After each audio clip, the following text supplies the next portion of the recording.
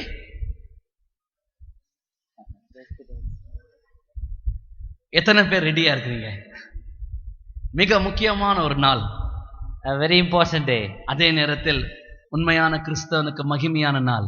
Yes, it's a very glorious day for a true Christian. மிகவும் அருமையான ஒரு நாள். A sweet day. என்றைக்கு வரும் என்று ஏங்கிக் கொண்டிருக்க வேண்டிய ஒரு நாள். It's a day which you have to long for. மரண நாள். It's a day of death. ஒருவேளை கர்த்தராகிய இயேசு கிறிஸ்துவின் வருகை தாமதிக்குமானால், if the coming of the Lord would delay, ஆவலாய் காத்திருக்க வேண்டிய நாள் மரண நாள். The most longing day should be the death day. Pavul அப்போஸ்தலன் பிலிப்பியருக்கு நிருபம் எழுதும்போது சொல்லுகிறார். And St. Paul writing to Philippians he say, கிறிஸ்து எனக்கு ஜீவன். Christ is my life. சாவு எனக்கு ஆதாயம். To die is gain, he says. முதலாம் அதிகாரம் 21ஆம் வசனத்தை வாசித்து பாருங்கள். கிறிஸ்து எனக்கு ஜீவன், சாவு எனக்கு ஆதாயம் என்று சொல்லுகிறார். And he says in Philippians 1:21, and to Christ is my life and to die is gain. மரண போராட்டத்திற்கு ஒருவரும் நீங்க முடியாது. And none can escape death. ஒருவரும் தப்ப முடியாது. And no one can go away from death. உலக மனிதர்கள் பயந்து கொண்டிருக்கிற நாள். At the day which men are feared. ஆனால் உண்மையான கிறிஸ்தவர்களாக இருந்தால், but if we are true Christians, என்றைக்கு அந்த நாள் வரும் என்று ஏங்கிக் கொண்டிருக்க வேண்டிய நாள். That's the day which you have to long for. ஏனென்றால் அதுதான் நமக்கு ஜெயமான ஒரு நாள். Because that's the day of victory for us. இந்த கால வேளையில், in this morning today, இன்னைக்கு அக்டோபர் மாதம் 23ஆம் தேதியா? 23ஆம் தேதி. Today October 23. 11:32 11:32 is the time. மரணம் நம்முடைய வாசலை தட்டினால், if the death would knock our door, ரெடியா இருக்கிறேன். how many of us say very ready? சும்மா கை தூக்க கூட. Not simply. ரெடியா இருக்கிறவங்கன்ற மட்டும் கை தூக்குங்க. Please raise up your arms if you are truly ready. அல்லேலூயா. நிறைய கை உயரவில்லை. Yes, many hands are not raised up. கர்த்தருடைய பரிசுத்த நாமத்திற்கு மகிமை உண்டாகட்டும். Blessed be the most holy name of the Lord. மிகவும் மகிமையான ஒரு நாள். It's a very glorious day. ஆனால் யார் தைரியத்தோடு அதை எதிர்கொள்ள முடியும்? But who can face it boldly? பரிசுத்த ஆவியான அந்த நாட்களில் அதிகமாக என்னை ஏவி கொண்டே இருக்கிறார். எந்த நேரத்திலும் மரணத்தை சந்திக்கிறதுக்கு ஆயத்தமா இருக்க வேண்டும் என்று ஜெபிக்க முடியாது. And he just urging me to pray so that I could be ready at any day for death. நாங்கள் எங்களுடைய ஊழியக்கார ஜெபத்துல சொல்லி ஜெபித்திருக்கிறோம். We have prayed in our workers meeting. கர்த்தருடைய பரிசுத்த நாமத்திற்கு மகிமை உண்டாகட்டும். Blessed be the most holy name of the Lord. எந்த நேரத்திலும் மரணத்தை சந்திக்கிறதுக்கு ஒரு கிறிஸ்தவன் ஆயத்தமாக இருக்க வேண்டும். For any time a Christian should be ready to die. மரணம் என்பது இன்பமான வேலையாக காணப்பட வேண்டும். Death should be a sweet experience. அது வேதனையான சமயம் அல்ல. Not a time of pain. கலக்கத்தை உண்டாக்கக்கூடிய நேரம் அல்ல. Not a time of trouble. நம்மை நேசித்து தன்னையே நமக்காக கொடுத்த நம்முடைய இன்பரை நாம் பார்க்க வேண்டிய ஒரு நாள். That's the time which we are going to meet our sweet Jesus who have fed us and gave us all. தன்னை மறந்து முழு ரத்தத்தையும் நமக்காக கொடுத்த நம்முடைய இயேசுவை சந்திக்கக்கூடிய ஒரு நாள். It's the day which we are going to meet our Lord Jesus Christ when we gave us his full blood. கிறிஸ்துவுக்குள் நாம் இழந்த பலரை முகமுகமாய் பார்க்கக்கூடிய ஒரு நாள். A day which we are going to see many face to face who are lost in Christ. போராட்டங்களுக்கெல்லாம் நீங்களாகி நித்திய நித்திய நித்திய இளைப்பாதலை அனுபவிக்க தொடங்குகிற ஒரு நாள். That's the beginning of the eternal rest where we are going to set up all our trials and problems here. ஒவ்வொரு கிறிஸ்தவர்களும் இந்த நாட்களில் அந்த நாளுக்கு நான் ஆயத்தமாக இருக்கிறேன் என்று சொல்லக்கூடிய ஒரு இடத்திற்கு வர வேண்டும். And all the Christians should come to this place where we have to say I am ready to face it. சின்ன பையனா இருந்தப்போ ஓபனர் போகும்போது ஒரு பாடலை சொல்லி கொடுத்திருக்கிறார்கள். When I was a kid, we go to use open air and they have taught a song there. எல்லாரையும் பார்த்து ஒரு கேள்வி கேட்கிறதான ஒரு பாடல். That's a song which raises question to everyone. தெருக்களின் முனையில் நின்று கொண்டு சத்தமாய் பாடுவோம். We would stand at the town cross streets. மண்ணில் பிறந்த மானிடனே மண்ணுக்கே திரும்புவாய். மண்ணில் பிறந்த மானிடனே மண்ணுக்கே திரும்புவாய். மரணம் உன்னை நெருங்கும் போது எங்கே ஓடுவாய்? மரணத்தின் பின்னே நடப்பது என்ன என்பதை அறிவாயா? ஓ மனிதனே, நீ எங்கே போகின்றாய்? மண்ணில் பிறந்த மானிடனே மண்ணுக்கே திரும்புவாய். மண்ணில் பிறந்த மனிதன் மண்ணுக்கு திரும்பிதான் ஆகணும். The man who is made of dust should return to the dust. ஆனா விண்ணில் பிறந்த மனிதன், But he is born of the spirit of fire. கிறிஸ்துவுக்குள் பிறந்த மனிதன், He is born in Christ, கிறிஸ்துவுக்குள் போய் தான் ஆகணும். and he should go back to Christ as well. உலகத்துக்கு இன்றைக்கு அந்த வழி தெரியவில்லை. And the world doesn't know the way. மனிதனை நீ எங்கே ஓடுகிறாய்? Oh man, where are you running? ரட்சிக்கப்பட்ட கிறிஸ்தவர்களும் அநேகர் இன்றைக்கு ஓடிக்கொண்டே இருக்கிறோம். Many saved Christians are running, எங்கே ஓடுகிறோம் என்பதை அறியாமல் இருக்கிறோம். but we don't know where we run. ஆனால் எத்தனை பேர் இந்த காலை வேளையில் முழு நிச்சயத்தோடு, இப்போ என் கண்களை மூடினாலும் என் நேசரை நான் பார்ப்பேன் என்ற நிச்சயத்தோடு இருக்கிறீங்க? How many of you are very boldly to say that I am ready to meet my Lord Jesus if I close my eyes? அருமையானவர்களே, யாருக்கு அந்த நிச்சயம் உண்டாகும்? Beloved people of God, who shall have that assurance? பாவத்தை மறைக்காத மனிதன் தன் ஜீவியத்தை ஆண்டவருக்கு முன்பாக வெளிப்படையாய் நிறுத்திக் கொள்ளுகிற அந்த மனிதனுக்கு மாத்திரம்தான் அந்த தைரியம் உண்டாகும். Only man who never hides his sin and opens his life before the Lord, and he can have this boldness. பாவத்தின் தன்மை என்ன? What's the nature of sin? அருமையானவர்களே, அப்போஸ்தலனாகிய பவுல் 2 கொரிந்தியர் 11 அதிகாரத்தின் 2-3 வசனங்களில் பாவத்தின் தன்மையை அந்த வார்த்தையை உபயோகப்படுத்தாமல் எழுதுகிறார். And St. Paul writing unto Corinthians, he explains the verses 2 and 3 and of a chapter. He says that the nature of sin without mentioning the word. நான் கிறிஸ்து என்னும் ஒரே புருஷனுக்காக கற்புள்ள கன்னிகையாக உங்களை நியமித்திருக்கிறபடியினால் உங்களுக்காக தேவ வைராக்கியம், மன வைராக்கியம் கொண்டிருக்கிறேன். And he says, because I have exposed you to Christ as a pure chaste virgin, I have a zeal, a godly zeal towards you. ஆனால் அடுத்ததாக சொல்லும் பொழுது, But nextly he says, அன்றியும் சர்ப்பமானது but the serpent, தன்னுடைய தந்திரத்தினாலே by subtlety, ஏவாளை வஞ்சித்தது போல, as it beguiled Eve, மனிதனுக்குள்ளாக பாவம் நுழைந்த முதல் சந்தர்ப்பத்தை அங்கே விளக்குகிறார் Pavul. he explains the first experience of sin in a man. ஆனால் பாவம் என்ற வார்த்தையை சொல்லவில்லை. But he did not mention sin there. அதற்கு பதிலாய் அதன் தன்மையை சொல்லுகிறார். He said the nature of sin over there. சர்ப்பமானது தன்னுடைய தந்திரத்தினாலே ஏவாளை வஞ்சித்தது போல. And serpent by subtlety beguiled Eve. அப்ப பாவத்தினுடைய நேச்சர் என்ன? Then what's the nature of sin? மனிதனுக்குள்ளாக நுழைகிற தந்திரம். It has the subtlety to enter into a man. அதனால தான் தனக்குள்ளாக பாவம் நுழைந்த உடனே, because as soon as sin enters into man, மனிதன் செய்த முதலாவது காரியம் என்ன? You know what he did first? தன்னை ஒளித்துக் கொள்ளுகிறார். He hid himself. இன்றைக்கும் நாம் என்ன செய்கிறோம்? What we are doing? பாவத்தை மறைக்க பிரயாசப்படுகிறோம். We try to hide sin. பாவத்தை மறைக்க பிரயாசப்படுகிறோம். We try to hide sin. சகோதரனே, சகோதரியே, Brother and sister, நீங்கள் யாரா இருந்தாலும் சரி, whoever you could be, உங்கள் வாழ்க்கையில் பாவத்தை, அது சிறியதா இருந்தாலும் சரி, பெரியதா இருந்தாலும் சரி, even though sins could be small or big, ஒரு சின்ன பாவமானாலும் could be a small sin, ஆண்டவருக்கு முன்பாக அதை நீ திறந்த முகத்தோடு அறிக்கை செய்யாமல், உன் மனஸ்தாபத்தோடு கூட அதை விட்டு விடாமல் அதை மறைக்க பிரயாசப்படுவாயானால், and if you don't confess it before the Lord in an open face, as should not repent it and leave it, தைரியத்தோடு உன்னால் மரணத்தை சந்திக்க முடியாது. you can never face death boldly. உன்னுடைய முகம் மற்றவர்களுக்கு தெரியாமல் இருக்கலாம். Maybe your true face may be hidden to others, ஆனால் உன் ரகசிய முகம் மரணத்துக்கு தெரியும். but death knows who are you. நீ மறைத்திருக்கிற காரியம் மரணத்துக்கு தெரியும். And death knows what you are hiding. ஏன்? You know why? மரணத்திற்கு ஒரு வல்லம் இருக்கிறது. There is power to death. அதற்கு ஒரு அதிகாரம் இருக்கிறது. It is given an authority. அதற்கும் ஒரு ஆளுகை இருக்கிறது. There is a dominion for itself. ஆகையால் தான் அப்போஸ்தலன் சொல்லுகிறார், That's what the apostle says. மரணம் என்பது ஒரு சத்துரு. The death is the last enemy. இதனுடைய பலத்தை குறித்து 1 கொரிந்தியர் 15 அதிகாரத்தில் சொல்லும் பொழுது, Concerning his strength is revealed in 1 Corinthians. மரணமே உன் கூர் எங்கே? He said in 55th verse that where is thy sting, O death? அடுத்த வசனம் கேட்கிறது, The next verse questions. மரணத்தின் கூர் பாவம். And the sting of death is sin. நீங்கள் மறைக்கிற ஒவ்வொரு பாவமும், And all the sins you hide within yourself. மனிதனுக்கு மறைக்கலாம், You may hide it to man. கூட இருக்கிறவர்களுக்கு மறைக்கலாம், You may hide it to your beloved உன்னை ones. நம்பினவர்களுக்கு மறைக்கலாம், And to the ability offered you. யாருக்கும் தெரியாமல் நீ செய்யலாம். You can do it without knowing. அந்த பாவம் எதுவா இருந்தாலும் But whatever it could be. கர்த்தருக்கு ஸ்தோத்திரம். Praise the Lord. அது ஒரு கூராய் மாறும். That will have a sting. 1 kilo பஞ்சு மூட்டை இருக்கிறது. Consider a big cotton bag is there. நம்ம ஏரியாக்கெல்லாம் பருத்தி நிறைய கிடைக்குது. We have a lot of cotton bags here. அப்ப 1 கிலோ பஞ்சு மூட்டை இவ்வளோ வரும்.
And he knows his face. மரணத்திற்கு ரகசியமாய் செய்தது தெரியும். But death knows the secret face. அப்ப அது எதை ஐடென்டிஃபை பண்ணும்? So which shall it identify then? எதை பார்க்கும்? What shall it see? மறைத்ததை பார்க்கும். See the hidden things. நீ எந்த பாவத்தை மறைத்திருந்தாலும், What are could be hidden? கொஞ்சம் கண்களை மூடி தேவ சமூகத்துல இருந்து பாருங்கள். Just close your eyes and see in the presence of God. ஆண்டவருக்கு முன்பாக டிரான்ஸ்பரண்ட் ஹார்ட், நல்ல ஒரு திறந்த இருதயத்தோட இருக்கிறீங்கன்னு சொன்னா, And if you have a transparent pure heart before God, முழங்கால்களை முடக்கி கண்களை மூடின உடனே, and as soon as you bend your knees and close your eyes, ஆண்டவரின் சமூகம் உங்களுக்கு தெரியும்.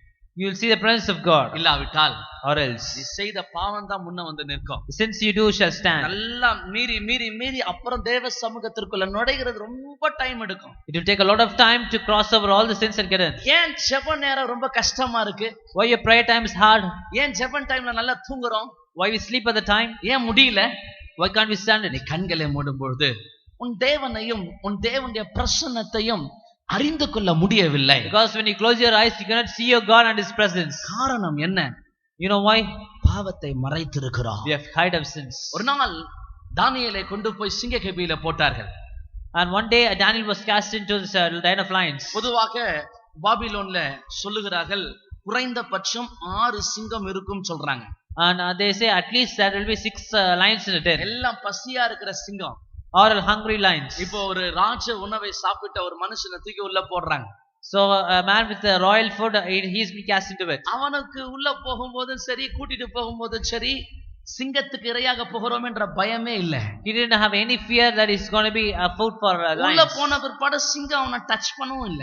Even the lions don't touch him inside. ஆனா அடுத்த ஒரு குரூப் உள்ள போடுறாங்க. But there comes another group. பாடி தரையை டச் பண்றதுக்கு முன்னாடி மேலேயே கொத்தி கொத்தி சாப்பிடுச்சு சிங்கம். So before the body landed on the floor, it is they had been torn away. ஆனா இவனுக்கு ஏன் பயம் வரல? Why this man had no fear then? ஏன் இவனுக்கு கலக்கம் வரல? Why there was no dismay? ராஜாவை பார்த்து சொல்லுகிறான். He said to the king, ராஜாவே, உனக்கு முன்பாக நான் ஒரு நீதிகேடு செய்யல. Lord, king, before you I have done nothing wrong. உனக்கு முன்பாகவும் சரி, உனக்கு பின்பாகவும் சரி, நான் ஒரு சின்ன நீதிகேடு செய்யல. Not before you, behind you I did anything wrong.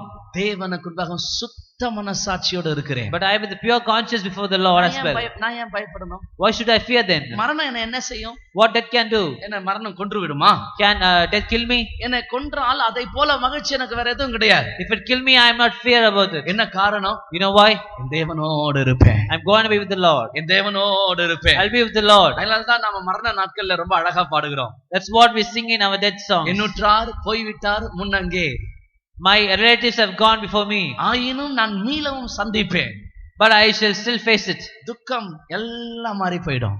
And all our worries will be gone away. அப்போ கிறிஸ்துவனுக்கு மரண நேரம்ன்றது ஆண்டவரையும் கிறிஸ்துவுக்குள்ளாக இழந்த எல்லாரையும் போய் பார்க்கக்கூடிய அழகான ஒரு நேரம். That's the time in which we are going to meet all the people who are lost in Christ. ஆனா ஏன் எனக்கு பயம் வருது? But why do we fear? ஏன் சந்திக்கக்கூடிய தைரியம் இல்லை? Why we don't have any courage to face it? பாவத்தை மறைக்கிறாய். You have hidden your sins. அது சின்ன பாவமா இருந்தாலும் பரவாயில்லை. Could it be a small sin? ஒரு சின்ன பொய், A small lie? ஒரு சின்ன புறங்கூறுதல், A small fake? சின்ன தவறா பேசுறது, A small backbiting? யாரா இருந்தாலும் சரி You could be a human baby, மறைக்க முடியாத ஆண்டவருக்கு முன்பாக. but you cannot hide before God. ஆனால் தேவ சமூகத்தில் எல்லாவற்றையும் அறிக்கை செய்து மனஸ்தாபப்பட்டு கிறிஸ்துவின் இரத்தத்தினால் கழுவி எனி டைம் ஆண்டவரை சந்திக்க ரெடியா இருக்கிற அப்படிப்பட்ட தேவ ஜனங்கள், நீங்கள் முழங்கால்களை முடக்கி பாருங்கள்.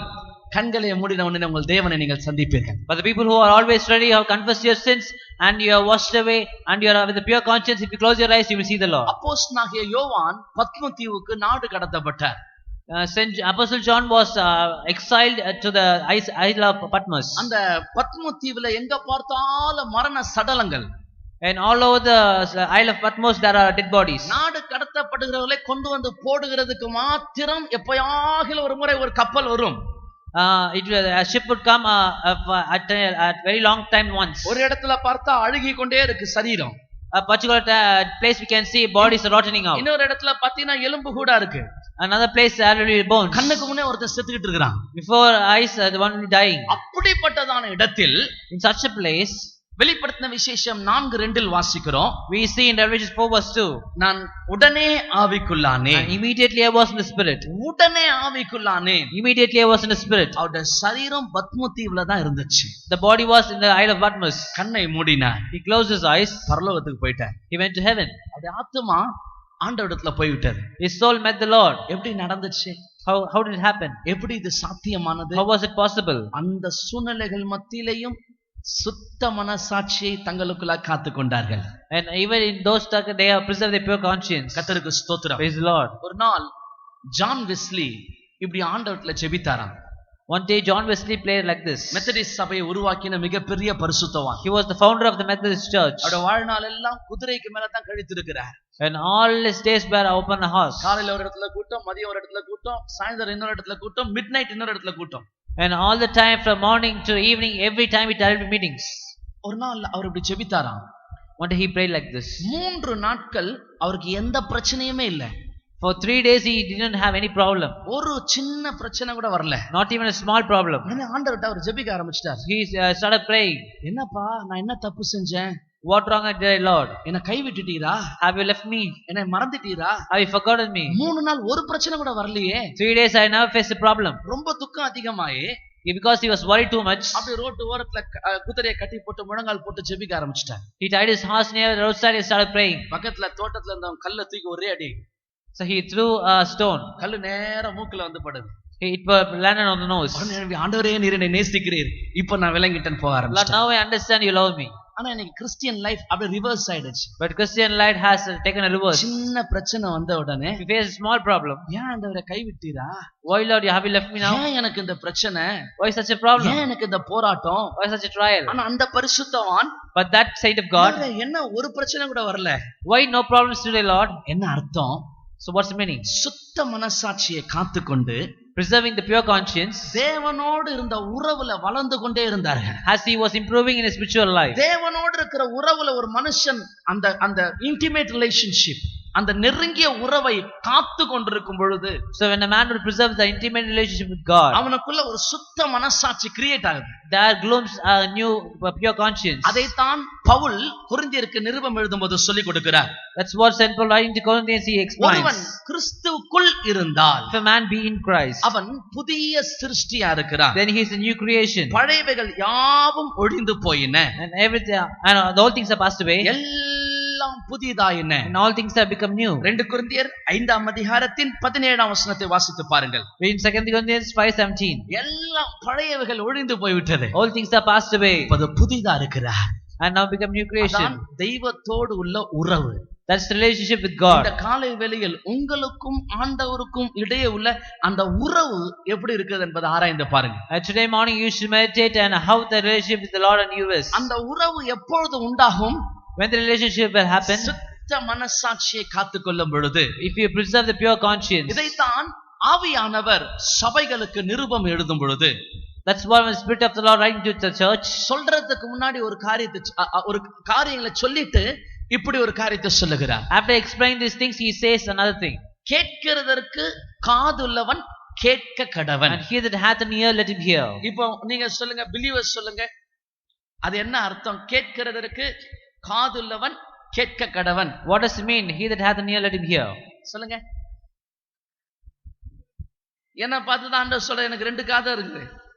He is saying to me as well, but I have 2 ears. என்னால நல்லா கேட்க முடியுது. I can hear well. ஆனா என்ன பார்த்து ஆண்டவர் சொல்றார், கேட்கிறதுக்கு காதுள்ளவன் கேட்க கடவன். என்ன அர்த்தம் சொல்லுங்க. But he is saying to me, he that hath an ear, let him hear. What does it mean? மனப்பூர்வமாய் ஏற்றுக்கொள்ளுகிறாள். அப்புறம் சிஸ்டர்ஸ் சொல்லுங்க. நீங்க சொல்லாவிட்டா வாலிபர்கள் ரெடியா இருக்கிறாங்க. சொல்லுங்க பிரதர்ஸ், ஆயத்தமாக இருக்கணும். ரைட், வாலிபர்கள் சொல்லுங்க. என்ன ஆன்சர்? பிள்ளைகள், ஆண்டவர் சொல்லுகிறார், கேட்கிறது காதுள்ளவன் கேட்க கடவன். The Lord is saying, he that hath an ear, let him hear. மனசாட்சி சுத்தமா இருந்தாதான் கேட்க முடியும். If the conscience is pure, only you can hear. சுத்த மனசாட்சி இருந்தா நான் சொல்றத கேளு. If you have pure conscience, hear it. இல்ல விட்டுரு, or else leave it. அதான் ஆவியானவர் சொல்லுகிறார். That's what the Lord says. கர்த்தருக்கு ஸ்தோத்திரம். Praise the Lord. அப்படி சொல்லும் பொழுது, by saying that, 7 முக்கியமான காரியத்தை வெளிப்படுத்தின விசேஷம் 2ஆம் 3ஆம் அதிகாரங்களில் சொல்லிக் கொடுக்கிறார். In Revelation chapter 2 and 3 explains 7 important things. ஆண்டவர் அனுமதிக்கிற பிரகாரம் நாம் 7 காரியத்தை முடிஞ்சா தியானிக்கலாம், இல்லாவிட்டா தியானிக்க வேண்டிய காரியங்களை மாத்திரம் தியானிப்போம். And as the Lord permits, let's meditate those things. இதுதான் ஒரு மனிதன் மரணத்தை சந்திக்கிறதுக்கு சரியான விதத்தில் தன்னை ஆயத்தமாக்கி காத்து கொண்டிருக்கிற நிலவரம். That is said when a man is very ready to meet the Lord after facing death. முதலாவதாக வெளிப்படுத்தின விசேஷம் 2ஆம் அதிகாரத்துக்கு வரும் பொழுது, coming to the Revelation 2nd chapter, 7வது வசனத்தில் ஆவியானவர் சொல்லுகிறார், the 7th verse, the Spirit of the Lord says, ஜெயம் கொள்ளுதல். வாசிக்கலாம். ஆவியானவர் சபைகளுக்கு சொல்லுகிறதை காதுள்ளவன் கேட்க கடவன்.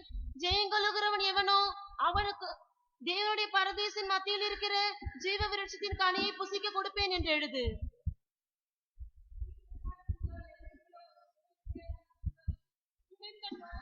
I give to eat of the tree of life, which is in the midst of the paradise of God. கர்த்தருக்கு ஸ்தோத்திரம். Praise the Lord. ஜெயம் கொள்ளுகிறவன் எவனோ, and he that overcometh, அவனுக்கு தேவனுடைய பரதீசின் மத்தியில் இருக்கிறதான, and to whom that is in the midst of the paradise of God, ஜீவ விருட்சத்தின் கனியை புசிக்க கொடுப்பேன். I will give to eat of the tree of life. நல்ல கவனிங்க.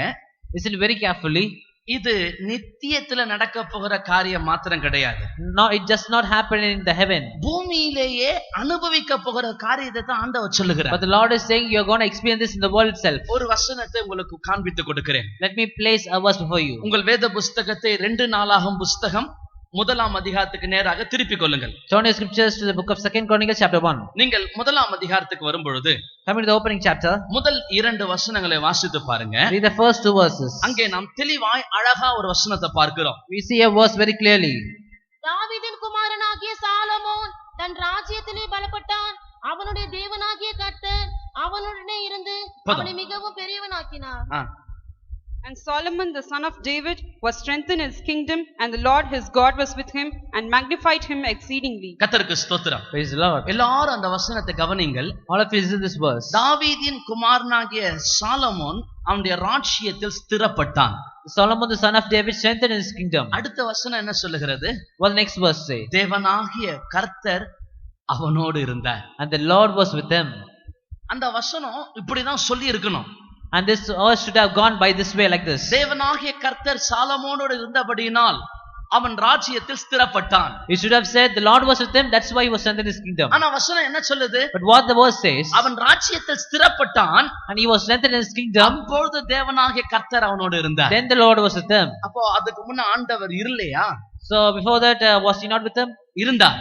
He was with them. ஆசீர்வதித்தார். He blessed them. ஜெயத்தை கொடுத்தார். He gave victory. இன்றைக்கும் ஆராதிக்க வந்திருக்கிற உங்களோட கர்த்தர் இருக்கிறார். And you have come here, the Lord is with you. ஆகையால் தான் ஆராதனையின் வேளையில் ஆவியானவர் நமக்கு இப்படி வெளிப்படுத்தினார். That's why He revealed in the spirit worship time. இன்னைக்கு ஜீவனோடு இருக்கிறோம் என்று சொன்னால், If we are alive, அதற்கு காரணம் என்ன? you know the reason?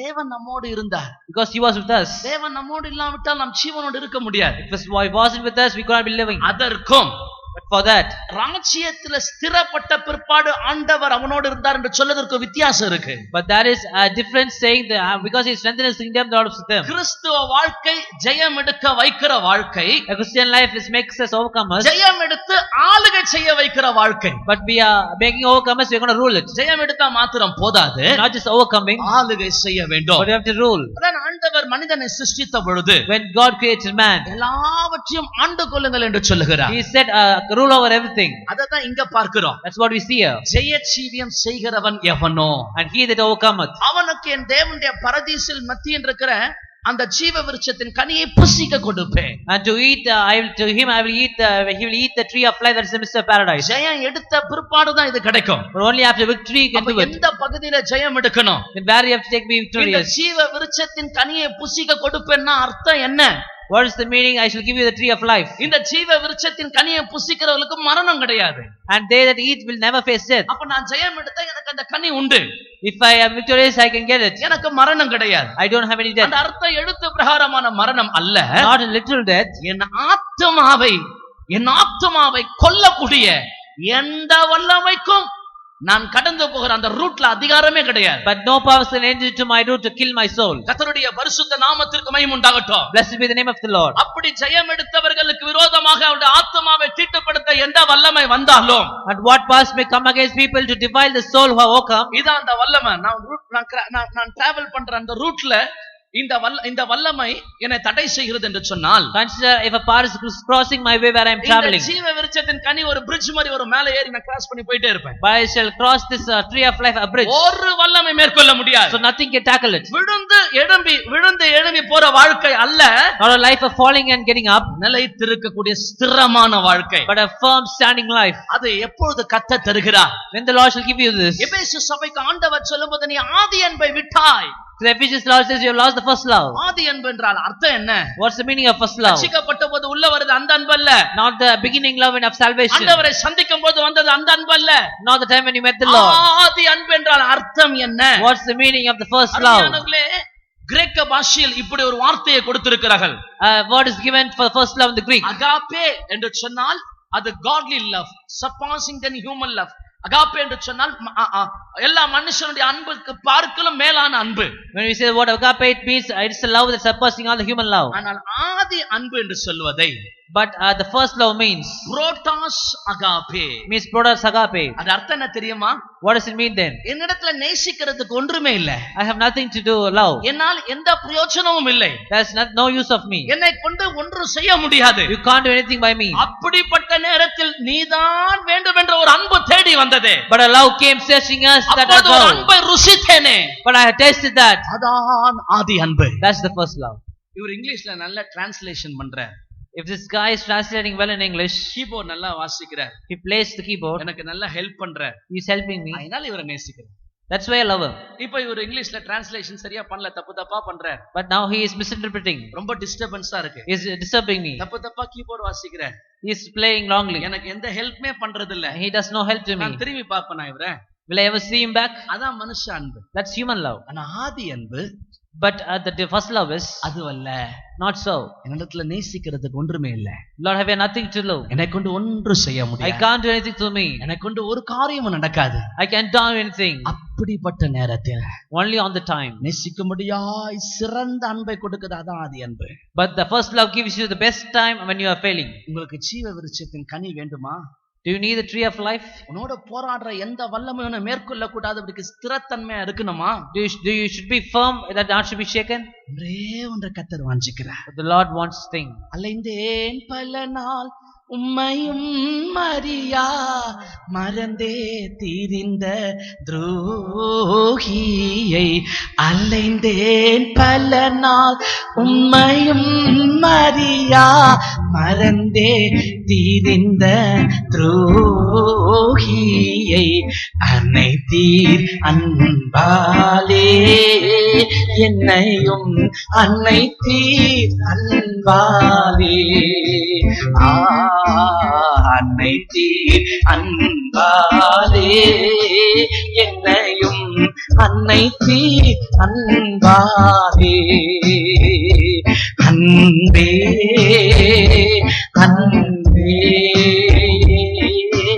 அன்பே ஆருயிரே ஆனந்தம் ஆனந்தமே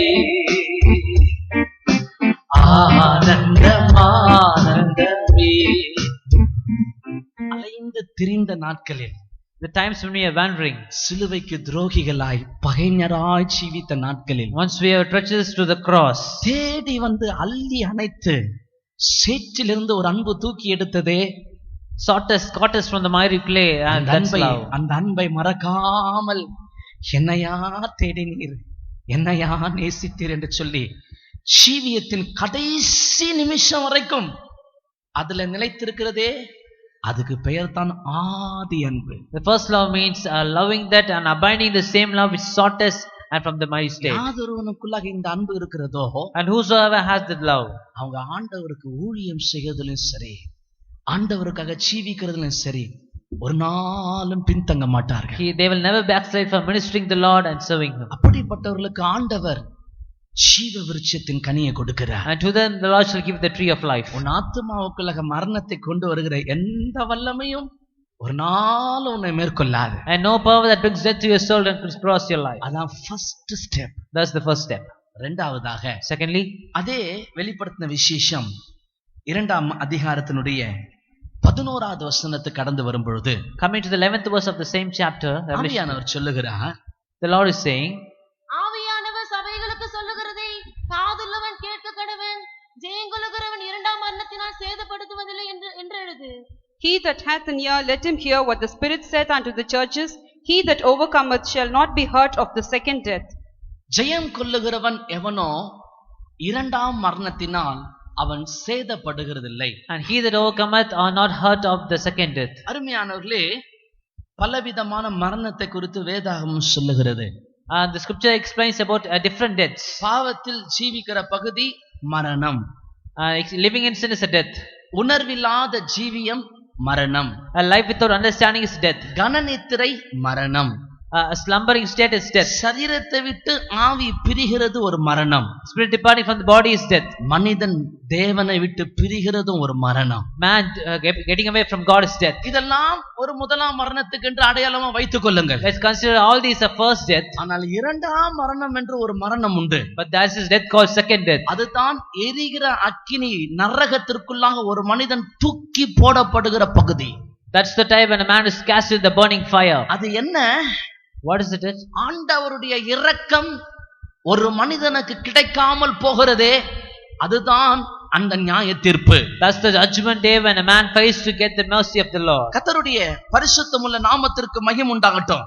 Praise be to the most holy name of the Lord. அருமையான சகோதரனே, சகோதரியே, beloved brother and sister, ஜெயம் கொள்ளுகிறவன் எவனோ அவன் 2ஆம் மரணத்தினால் சேதப்படுவதில்லை. and he that overcometh is not hurt of the second death. அர்த்தம் உனக்கு பரலோகம் guarantee, which means heaven is guaranteed for you. ஆனால் அதை எப்படி செய்ய முடியும்? But how can you do that? அது எப்படி எனக்கு கிடைக்கும்? How can you have it? நான் எப்படி அதை சுதந்தரிக்க முடியும்? How can you inherit it? அதான் விஷயம். That's the matter. கர்த்தருடைய பரிசுத்தமுள்ள நாமத்திற்கு மகிமை உண்டாகட்டும். Blessed be the most holy name of the Lord. அங்கே யோவான் அப்போஸ்தலன் 10வது வசனத்தில் சொல்லுகிறார், St. John says in verse 10, நீங்கள் 8வது வசனத்தில் வாசிக்கும் பொழுது, right from verse 8, our முந்தினவரும் பிந்தினவருமானவர், he is the first and the last, மரித்தவர் உயிரோடு இருக்கிறவர். dead and is alive. அர்த்தம் உன்னை பற்றி எல்லாம் தெரிந்தவர், உனக்காக ஜீவிக்கிறவர். He knows everything about you and lives for you. முந்தினவரும் பிந்தினவருமானவர், he is first and the last. என்னை பற்றி எல்லாம் அவருக்கு தெரியும். He knows everything concerning me. மரித்தும் ஜீவிக்கிறவர், he is dead but is living. எனக்காக ஜீவிக்கிறவர். He lives for me as well. என்னுடைய பலவீனங்களில் உதவி செய்யும்படியாக, முடியாக, He helps in my infirmities, என்னுடைய சோதனைகளில் உதவி செய்ய முடியாக, helps in my அந்த problems, போராட்டத்தில் உதவி செய்ய முடியாக. helps in my affliction. நீங்கள் அந்த 10வது வசனத்தை வாசிங்கள். He was 10. நீ படப்போகிற பாடுகளை குறித்து எவ்வளவு பயப்படாதே. இதோ நீங்கள் சோதிக்கப்படும் பொருட்டாக பிசாசானவன் உங்களில் சிலரை காவலில் போடுவான். 10 நாள் உபத்திரப்படுவீர்கள். ஆகிலும் நீ மரண பரியந்த உண்மையாயிரு. அப்பொழுது ஜீவகிரீடத்தை உனக்கு தருவேன். கர்த்தருக்கு ஸ்தோத்திரம். Praise the Lord. இந்த ஜெயம் எப்படி கிடைக்கும்? How can I receive this victory? மரண பரியந்த உண்மையாரு.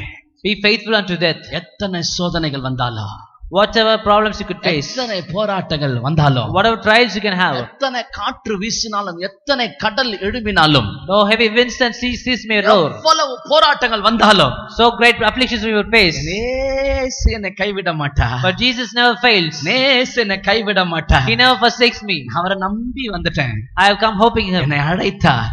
He has called me. உண்மை இல்லவர். He is faithful. ஒரு நாளும் என்னை விட்டு விலக மாட்டார். He never leaves me at any cost. உறுதியாய் அதை பற்றி கொண்டு, If you are holding to it very firmly, விசுவாசத்திற்காக நீ நல்ல போராட்டத்தை போராடினால், and if you have a faithful word for this, இந்த ஜெயத்தை கர்த்தர் உங்களுக்கு வாய்க்க பண்ணுவார். then the Lord shall grant you this இந்த victory. ஜெயத்தை ஆண்டவர் உங்களுக்கு கொடுப்பார். He shall grant you this victory. 10 நாட்கள் உபத்திரவப்படுவீர்கள். 10 days tribulation. ஆனால் மரண பரியந்த உண்மையாரு. But you are faithful till death. எதற்கு உண்மையா இருக்கணும்? What for? உபத்திரவத்தை பார்க்க கூடாது, Not for tribulation, சோதனையை பார்க்க கூடாது, not for seeing trials, காற்றையும் கடலையும் பார்க்க கூடாது. not seeing the winds அதன் and seas. நடுவில் ஜீவனோடு இருக்கிற எல்லாம் அறிந்த இயேசுவை பார்ப்பதில் உண்மையாயிரு. But be faithful to look unto Jesus who is in the midst of it. அந்த விஷயத்தில் உண்மையாயிரு. If you are faithful in this, இந்த ஜெயத்தை கர்த்தர் வாய்க்க பண்ணுவார். the Lord shall grant you this இந்த victory. காலையில் நீங்கள் யாரை பார்க்கிறீர்கள்? This morning, who are you seeing? யாரை உங்களுடைய கண்கள் நோக்கி கொண்டிருக்கிறது? And whom your eyes are looking on? யாரை பார்த்து கொண்டிருக்கிறீர்கள்? And who and what are you seeing it? அன்றைக்கு யோசபாத் சொன்னாரே, Or Jehoshaphat said, ஒரே திரளான கூட்டம், Lord, a great multitude, என்ன செய்கிறது என்று தெரியவில்லை, no know what to do, எதிர்க்கிறதுக்கும் பலன் இல்லை, no strength to fight, ஒன்றை செய்கிறோம், but do a thing. இந்த கண்களுமையே நோக்கி But கொண்டிருக்கிறது. our eyes are upon thee, O Lord. எத்தனை பேர் இந்த காலையில் அப்படி சொல்ல முடியும்? How many can boldly say that? ஒருவேளை நீ பல போராட்டத்தோடு, பல பிரச்சனைகளோடு, எதிர்ப்புகளோடு வந்திருக்கலாம். You come with all many problems. ஆவியானவர் உன் கரத்தை பிடித்து சொல்லுகிறார், Spirit of the Lord is carrying your hand and saying, நான் உனக்கு சொன்னதை செய்யும் அளவும் உன்னை விட்டு விலகுவதும் இல்லை, உன்னை கைவிடுவதும் இல்லை. He says, until I fulfill everything what I have said, I shall never leave you nor forsake you. இதயத்தின் ஆழத்திலிருந்து விசுவாசிக்க முடிகிறதா? But can you believe it in your heart? விசுவாசிக்க முடிகிறதா? Can you believe it? சொன்னவர் மாற மாட்டார், He that said never fails. நிச்சயமாய் He நடத்துவார். will surely do it. காத்தவர் Gabbar, And He has saved you, He will save you. இன்னும் காப்பார், Until He is saved. இனிமேலும் காப்பார், Forever. என்னை கைவிடவே He மாட்டார். shall never leave us. அப்படிப்பட்டவர்களுக்கு ஆண்டவர் அந்த ஜெய ஜீவியத்தை கொடுக்கிறார். And to them the Lord is giving you the victory. என்னை அழைத்தவர் கரமதை பார், அவர் கை விடாதிருப்பார். கண்டுன்னை அழைத்தவர் கரமதை பார், அவர் கை விடாதிருப்பார்.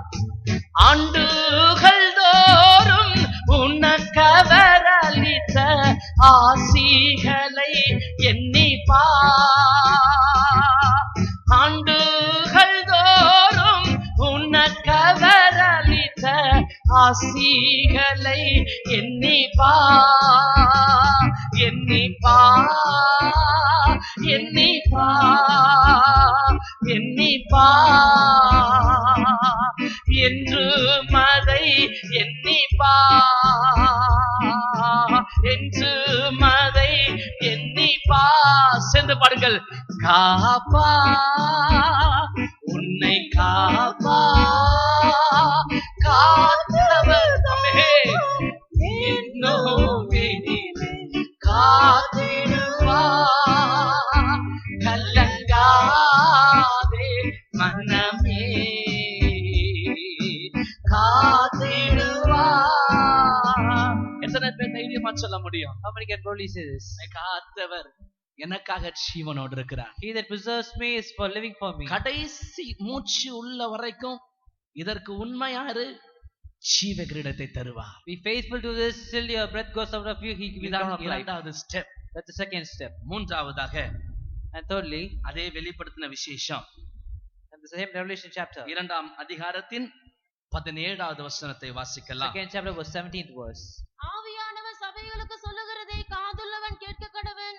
ஜெயங்கொள்ளுகிறவனுக்கு நான் மறைவான மன்னாவை புசிக்க கொடுத்து அவனுக்கு வெண்மையான குறிக்கல்லையும் அந்த கல்லின் மேல் எழுதப்பட்டதும் அதை பெறுகிறவனே அன்றி வேறொருவனும் அறியப்படாததுமாகிய புதிய நாமத்தையும் கொடுப்பேன் என்று எழுது. கர்த்தருக்கு ஸ்தோத்திரம். Praise the Lord. ஆண்டவர் சொல்லுகிறார், The Lord is saying, ஜெயம் கொள்ளுகிறவன் எவனோ he that overcometh, அவனுக்கு மறைவான மன்னாவை புசிக்க கொடுப்பேன். I will give him the hidden manna. அதே நேரத்தில் At the very same time, ஒரு வெள்ளை கல்லை கொடுப்பேன். I will give him a white stone. அதுல ஒரு புதிய பெயரை எழுதியிருப்பேன். In the new name shall be written in it. அதை பெறுகிறவனே அல்லாமல் And that name, he that receiveth, வேற ஒருவரும் அதை வாசித்து அறியக்கூடாத ஒரு பெயர். and none other can read it and know it. இதை நான் ஆழமாய் சிந்தித்துக் கொண்டிருந்த பொழுது When I was meditating very carefully, ஆண்டவர் அதிகமாக இதுல இடைப்பட்டு ஒரு காரியத்தை ரொம்ப அழகா எக்ஸ்பிளைன் பண்ணார். very beautifully the Lord explained me a thing. கர்த்தருக்கு ஸ்தோத்திரம். Praise the Lord. முதலாவதாக ஆண்டவர் மறைவான மன்னாவை புசிக்க கொடுக்கிறார். First of all, he is giving the hidden manna to us. எல்லா சண்டே ஸ்கூல் ஸ்டூடெண்ட்ஸ் சொல்லுங்க, மன்னா அப்படின்னா ஆவிக்குரிய அர்த்தம் என்ன? What's the meaning of the manna? Spiritual meaning. Boys கரெக்டா சொன்னா உங்களுக்கு பிரைஸ் தரேன். மன்னா என்ன? மன்னா கேர்ள்ஸ் சொல்லுங்க. தேவனுடைய வசனம், The word of God. Very good. கர்த்தருக்கு ஸ்தோத்திரம். Praise the Lord. அப்போ இந்த மறைவான மன்னான என்ன அர்த்தம்? What's the meaning of hidden manna then? அந்த வசனத்தில் மறைந்திருக்கிற excellent revelation. The excellent revelations hidden in the word of God. வெளிப்படுத்தல் என்பது வேற, Revelations are different. கோதுமை என்பது வேற, The wheat are different. உச்சிதமான கோதுமை என்றது வேற. Excellent quality of wheat is different. கர்த்தருடைய பரிசுத்த நாமத்திற்கு மகிமை உண்டாகட்டும். Blessed be the most holy name of the அப்ப Lord. மறைவான மன்னா என்றால் அர்த்தம் என்ன? What's the meaning of hidden manna? அந்த ஆண்டவருடைய வார்த்தையில் எனக்கு நான் கடந்து போகிற பாதையில் நானும் என் நேசரும் உறவாடக்கூடிய ஆழமான ஒரு எக்ஸலென்ட் ரெவலேஷன், உச்சிதமான வெளிப்படுத்தலை வைத்திருக்கிறார். He has given us the excellent revelation where we are with the Lord in this wilderness, I and my beloved. இதை நாம் புசிக்கும் பொழுது If we intake it, என்னுடைய உள்ளான மனுஷனின் ஒரு பலன், that is strengthened my inner man. இந்த பலன் என்னில பெருக பெருக பெருக, When the strength would abound in my அந்த life, உள்ளான மனுஷன் ஒரு பலசாலியாய் மாறும் பொழுது when this inner man is strengthened, என்னை சுற்றிலும் பயங்கர பிரச்சனைகள், போராட்டங்கள், and around me could be heavy problems. ஆனால் அதன் மத்தியில் நானும் என் தேவனும் உறவாடி கொண்டே இருக்கிறோம். But in the midst of it, I and my beloved is speaking ஒரு together. விதத்துல இதை இப்படி நினைத்து பாருங்கள். So consider, imagine this way. Rome தேசம் நெருப்பினால் பற்றி எரிகிறது. The city of Rome is burning with fire. அப்ப நீரோ மன்னன்ட்ட சொல்றாங்க, ஐயா தேசம் பற்றி எரியுது. But the emperor Nero, it has been informed to him. அவருக்கு ஃபிடில் வாசிக்கிறதுனா ரொம்ப இன்பம். He loves playing fiddle. அப்போ அவர் வெளியில வந்து உப்பிரிகையில இருந்து பாக்குறார், நெருப்பு டிசைனா எரியுது. He is looking from the top of the tower and the fire is burning. டிசைனுக்கு ஏற்றவாறு, அந்த சத்தத்துக்கு ஏற்றவாறு இவரும் அதுல மிங்கிள் ஆகி ஃபிடில் வாசிக்கிறார். So according to the fire, he played the fiddle. ஆவிக்குரிய ஜீவியத்தை இதை எப்படி எடுத்துக்கோங்க. So considering in this spiritual life, சுத்திலும் பயங்கரமா நெருப்பு, பயங்கரமாய் சோதனை பற்றி எரிகிறது. there's fiery trials all around you. அதன் நடுவுல In the midst of it, நானும் என் ஆண்டவரும், I and my beloved, நான் ப்ளே பண்றதுக்கு எனக்கு ஒரு எக்ஸலென்ட் ரெவலேஷனை கொடுத்திருக்கிறார். He has given me a beautiful revelation to play with. இவைகளின் மத்தியில் என்று சொல்லி அதன் மத்தியில் அவரோடு உறவாடுகிற ஒரு பகுதி. That's the experience of the rejoicing in the Lord. இதுல என்ன நடக்கும் தெரியுமா? You know what will happen in this? உள்ளான மனுஷன்ல சுபாவத்தில் ஒரு ஆழமான மாற்றம், A great transformation in the inner character, you will face it. ஆழமான மாற்றம், A deep change. சுபாவம் அவரை போல மாறுகிறது. Nature shall be like him. அவரை போல உறவாடுகிறது. It shall go like him. அவரை போல உருவாகிறது. It shall be formed like him. அதான் பரிசுத்தத்தினுடைய உச்சகட்டம். That's the pinnacle of holiness. அந்த பரிசுத்தத்தினுடைய உச்சகட்டம் தான் ஆண்டவர் கொடுக்கிற அந்த white stone gift. That's the gift the white stone the Lord is giving அதுல us. ஒரு பெயர் எழுதி வைத்திருக்கிறார். That shall be named return. வாசிக்கிறவன் பெற்றுக்கொண்டவனை தவிர வேற யாராலும் அதை வாசிக்க முடியாது. None can read it or know it unless you that receive it. இத நீங்க பாசிட்டிவா எடுத்துக்கோங்க. Take it in a positive way. பாசிட்டிவா எடுத்துக்கோங்க தயவு செய்து. Take it positively. நான் என் ஆண்டவர் கிட்ட இருந்து ஒரு letter பெறறேன். If I get a letter from the Lord, அந்த லெட்டரை என்ன தவிர்த்து வேற யாராலையும் விளங்கிக் கொள்ளவே முடியாது. only I can understand, no one can அந்த understand. வார்த்தைகள் எல்லாம் என் தேவன் என் மேல் வைத்திருக்கிற அந்த அன்பை வர்ணித்து வர்ணித்து வர்ணித்து எழுதியிருக்கிறார். That's full of love and only I can understand அது it. எனக்கும் என் ஆண்டவர் கிட்ட இருக்கிற ஷார்ட்டன்ல எழுதியிருக்கிறார். He is written in the shortened language. இவரால பக்கத்துல நின்னு பார்த்தா விளங்க முடியாது. Even though I can peep into it, but I cannot find அப்ப it. அவருக்கு அது ஒண்ணுமே கிடையாது. But it is nothing belong to him. அது ஒரு மேட்டரும் கிடையாது. It's nothing matter to அந்த him. வார்த்தைகளை வாசிக்க வாசிக்க But if I read it, ஆண்டவரை நினைத்து அவர் எனக்கு மெசேஜ் அனுப்பி இருக்கிறார், text பண்ணிருக்கிறார், yes, texted me a message, எனக்கு ஒரு SMS அனுப்பி இருக்கிறார், given a SMS, எனக்கு ஒரு மெயில் போட்டிருக்கிறார், yes, put it on a mail, அவர் எனக்கு வாட்ஸ்அப்ல அனுப்பி இருக்கிறார். shared me in இந்த WhatsApp. வாட்ஸ்அப் இருக்கு அவங்க கிட்ட? Do you have this in your WhatsApp? அதை படிக்க But as soon as I read it, அப்படியே உள்ளுக்குள்ள அந்த அன்பு பொங்க ஆரம்பிக்கும். that is the love bubbling out of me. இன்னைக்கு சிலருக்கு திருட்டுத்தனமா SMS வரும். But some receive secret messages. அம்மாக்கு முன்ன வாசிச்சாலும் அம்மாக்கு விளங்காது, அப்பாக்கு முன்ன வாசிச்சா அப்பாக்கும் விளங்காது. Even father and mother could read it, they cannot understand. ஆனா இவங்களுக்கு பயங்கர சந்தோஷமா இருக்கும். But they'll be very happy. அதுக்குள்ள ஏதோ ஒரு மெசேஜ் இருக்கு. But there is a hidden message in உள்ளுக்குள்ள it. பொங்க ஆரம்பிக்கும். That shall be rejoicing. இதே போல தாங்க ஆண்டவர் எழுதி கொடுக்கிற அந்த வார்த்தை.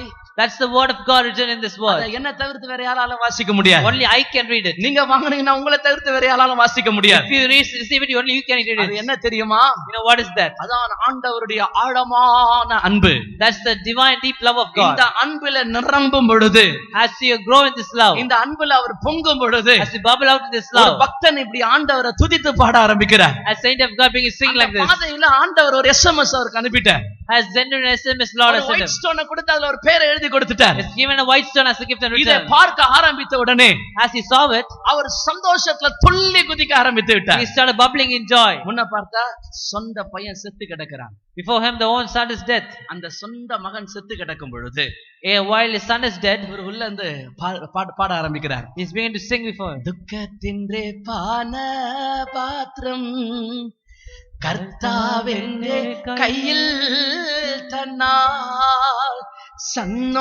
சந்தோஷத்தோடது வாங்கி ஹல்லேலூயா பாடிடும் ஞான் சந்தோஷத்தோடது வாங்கி ஹல்லேலூயா பாடிடும் ஞான் ദോഷമായി ഒന്നും എന്റെ നാഥൻ ചെയ്യുകയില്ല ദോഷമായി ഒന്നും എന്റെ നാഥൻ ചെയ്യുകയില്ല എന്നെ അവൻ അടിച്ചാലും അവൻ എന്നെ என்னை அவன் அடிச்சாலும் அவன் என்னை மானிக்குவான். எப்படிங்க முடியும்? How can you sing like this? சொந்த பையன் செத்து கிடக்குறான். Own son is dead for you. அவருக்காக தான் எல்லாமே போயிடுச்சு. He has lost everything இப்ப பையனும் போயிட்டான். and lost his son. எப்படி பாட முடிந்தது? How can you sing like this? ஜெயம் கொள்ளுகிறவன் எவனோ But he that overcometh, அவனுக்கு ஒரு வெள்ளை கல்லை கொடுப்பேன், there shall be a white stone அதிலே given, ஒரு பெயரை எழுதி வைத்திருப்பேன், a name shall be அதை written. வாங்குகிறவனை தவிர்த்து வேற ஒருத்தரால் அதை படிக்க முடியாது. None can read unless he that receiveth it. கிறிஸ்துவின் அன்பின் ஆழம், That's the deep divine love of கிறிஸ்துவ God. ஜீவியத்தின் மகிமை, That's the glory of Christian life. கிறிஸ்துவ ஜீவியத்தின் ஆழம் பாருங்கள். The depth of Christian life. See, இது உனக்கு எப்ப விளங்கும்? how can you understand it? எப்ப விளங்கும்? When you can understand it. ஜெய ஜீவியம் செய்யும் பொழுது மாத்திரம்தான். Only you live and live overcoming life இந்த and ஜெய understand it. ஜீவியத்தை எப்பொழுது எப்படி யார் செய்ய முடியும்? And who can do this spiritual life? சாத்தானின் சிங்காசனம் இருந்தாலும், If there could be a throne of Satan, சாத்தானின் ஆதிக்கத்துக்குள்ளாக காணப்பட்டாலும், could be in the dominion of Satan, அதன் மத்தியில் தெய்வத்தை மறுதலிக்காமல், but he that not despise or not deny the Lord, சத்தியத்தை மறுதலிக்காமல், if you not deny the truth, உபதேசத்தை மறுதலிக்காமல், if you don't deny this, ஒரே வாழ்க்கை ஜீவியத்தை சத்தியத்துக்காக ஒப்பு கொடுக்கிறேன் நீ ஒப்பு கொடுப்பாயானால், if you submit your life for truth, இந்த ஜெயம் உனக்கு உண்டாகும். you will have this victory. அடுத்ததாக Nextly, அதை வெளிப்படுத்தின விசேஷம் same revelation, 2ஆம் அதிகாரத்தினுடைய 2nd chapter, 26ஆம் வசனத்துக்கு நாம் கடந்து வரும் பொழுது coming to the 26th verse, அங்கே அடுத்த பகுதியை ஆண்டவர் சொல்லிக் கொடுக்கிறார். we can see it in the next part. ஜெயம் கொண்டு முடிவு பரியந்தம் என் கிரியைகளை கைக்கொள்ளுகிறவன் எவனோ அவனுக்கு நான் என் பிதாவினிடத்தில் அதிகாரம் பெற்றது போல ஜாதிகள் மேல் அதிகாரம் கொடுப்பேன். கர்த்தருக்கு ஸ்தோத்திரம். Praise the Lord. இதோடு கூட முடிக்கலாம் என்று நினைக்கிறேன். I guess we can conclude with it. ரொம்ப அழகாக அங்க சொல்லுகிறார். Very beautifully it is said. ஜெயம் கொள்ளுகிறவன் எவனோ And he that overcometh, அவனுக்கு என் பிதாவினிடத்திலிருந்து நான் அதிகாரத்தை வாங்கினது போல, as I have received from my power from my Father. மறுபடியும் தமிழ்ல வாசிங்க. ஜெயம் கொண்டு முடிவு பரியந்தம் என் கிரியைகளை கைக்கொள்ளுகிறவன் எவனோ அவனுக்கு நான் என் பிதாவினிடத்தில் அதிகாரம் பெற்றது போல ஜாதிகள் மேல் அதிகாரம் கொடுப்பேன். கர்த்தருக்கு ஸ்தோத்திரம். Praise the Lord. ஆங்கிலத்துல வல்லமை என்ற வார்த்தை உபயோகப்படுத்தியிருக்கிறார்கள். And in English it is defined as power. இண்டெக்ஸ்ல அதிகாரம் என்கிறதான அந்த வார்த்தை உபயோகப்படுத்தியிருக்கிறார்கள். The cross reference is said as authority. So நம்ம ரெண்டுமே மிங்கிள் பண்ணிக்கலாம். So we can combine both. வல்லமையையும் அதிகாரத்தையும் நான் என் பிதாவினிடத்தில் வாங்கினது போல As I have received power and authority from my Father, சகல சாதிகளையும் ஆளுகை செய்யக்கூடிய the power to rule over nations, வல்லமையையும் அதிகாரத்தையும் power and the Jayam authority, கொள்ளுகிறவன் எவனோ and he that overcometh, அவனுக்கு நான் தருவேன். to him shall I give. கர்த்தருடைய பரிசுத்த நாமத்திற்கு மகிமை உண்டாகட்டும். Blessed be the most holy name of the Lord. எப்ராயிமின் பலத்தை அந்நியர் புசித்தார்களா? The strength of Ephraim was consumed by the other nations. யார் அந்த அந்நியர்? Who are the Gentiles? யார் அந்த அந்நிய ஜாதி? Who are the different nations? சாலமோனின் ஞானத்தை தின்றார்கள் அந்நியர்கள். And the Gentiles ate the wisdom of Solomon. பலவிதமான தேவன் அருவருக்கிற சுபாவங்கள், All the natures the Lord abominable to the Lord. தெய்வத்துக்கு பிரியமில்லாத அந்த characters, The characters the Lord hates, தெய்வத்துக்கு பிரியமில்லாத காரியங்கள், and the things the Lord hates, பின்மாற்றத்தின் வல்லமைகள், and the backsliding spirits, மற்றொரு புறத்துல வியாதிகள், and the sicknesses, பலவீனங்கள், weaknesses, பலவிதமான நெருக்கங்கள், all different oppressions. கிறிஸ்துவின் அன்பை விட்டு பிரிக்க பார்க்கிற ரோமர் 8ஆம் அதிகாரத்தின் 34ஆம் வசனம் துவங்கி உள்ள பகுதிகள், All the past that will separate us from the love of Christ, Romans 8:34. ஆண்டவர் மேல் இருக்கிற விசுவாசத்தை விட்டு வழுவிலகி போக செய்கிற காரியங்கள், All that slips us away from the love of God, எல்லாம் ஜாதிகள். and all our nations. ஆண்டவர் சொல்லுகிறார், The Lord is saying, ஜெயம் கொண்டார், if we have overcome, இந்த எல்லா ஜாதியையும் ஆளுகை செய்யக்கூடிய அதிகாரத்தையும் வல்லமையும் நான் உனக்கு தருவேன். I will give you power and authority to rule over nations. என்னை பிடித்து உலுக்கி என்னை அலக்கழிக்க முடிய அந்த வல்லமைகளை பிடித்து சுழற்றி அதுக்கு மேல நின்று அதை அமுக்கக்கூடிய ஒரு பலன், A power to crush away all the power to stand over it and stamp it. என்னை சேர்ந்தவர்களை தொடக்கூடாதபடிக்கு அதை அடக்கி போடக்கூடிய ஒரு அதிகாரம், Power to subdue the people that who is close to me that cannot subdue it. ஜெயம் கொள்ளுகிறவர்களுக்கு ஆண்டவர் தருகிறார். The Lord is granting to the overcomers this. எத்தனை பேர் இந்த காலை வேளையில் எனக்கு அந்த வல்லமை வேணும், எனக்கு அந்த அதிகாரம் வேணும் என்று வாஞ்சிக்கிறீர்கள்? How many of you today morning want that power and authority? எத்தனை பேருக்கு அந்த அந்த நிறைவு வேணும்? How many of you should have this fullness? கர்த்தருடைய பரிசுத்த நாமத்திற்கு மகிமை உண்டாகட்டும். Blessed be the most holy name of the Lord. நேற்று ஒரு சகோதரனோடு பேசிக் கொண்டிருந்தேன். I was talking to a brother yesterday. ஆண்டவருக்காக ஊழியம் செய்து கொண்டிருந்தவர். He was once ministering to ஒரு the Lord. இடத்துல ஊழியம் செய்ய போகிறார். He is ministering. அங்க நிறைய பேர் வந்தாங்க, Many people came, ஆனா இப்ப வரல. but now are not coming. நீங்க போய் அங்க நடத்துங்க கூட்டம்.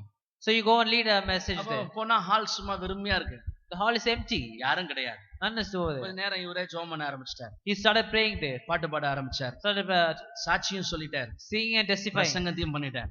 He sermon. ஆனா உள்ள ஒரு ஆள் கூட கிடையாது. None is inside. கொஞ்ச நேரத்துல In a moment. வெளியில இருந்து பிசாசு பிடிச்சவங்க உருண்டு உள்ள வர்றாங்க, And the demonic spirits are entering in. சுகமாக்கப்பட்டு உள்ள வர்றாங்க. They are healed and coming in. அப்பதான் தெரியுது உள்ள என்ன நடக்குதுன்னு பாக்குறதுக்கு வெளியில கிராமமே கூடி இருக்கு. That's why many hold the village before outside that. எல்லாம் உள்ள வர ஆரம்பிக்கிறாங்க. All came inside.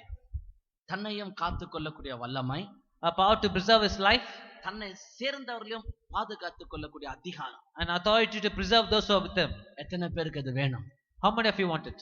எத்தனை குடும்ப தலைவர்கள் இதை வாஞ்சிக்கிறீங்க? How many family leaders want it? தேவரீர், Lord, நானும் and I and கர்த்தர் எனக்கு கொடுத்த பிள்ளைகள், I and my children the Lord has given me, சியோனில் வாசமா இருக்கிறவருக்கு, and to the Lord in Zion, சபையாகி இஸ்ரவேலிலே and in the Israel the church, அற்புதமாயும் அடையாளமாகவும் ஜீவிப்போம். we shall be signs and wonders. நீங்க, And you, உங்க மனைவி, your wife, உங்கள் பிள்ளைகள், your children, உங்கள் குடும்பத்தார் your family members, எல்லாரும் சாட்சியுள்ள ஒரு ஜீவியம், and a testimony in life, அற்புதமும் அடையாளங்களும். being a sign and a wonder.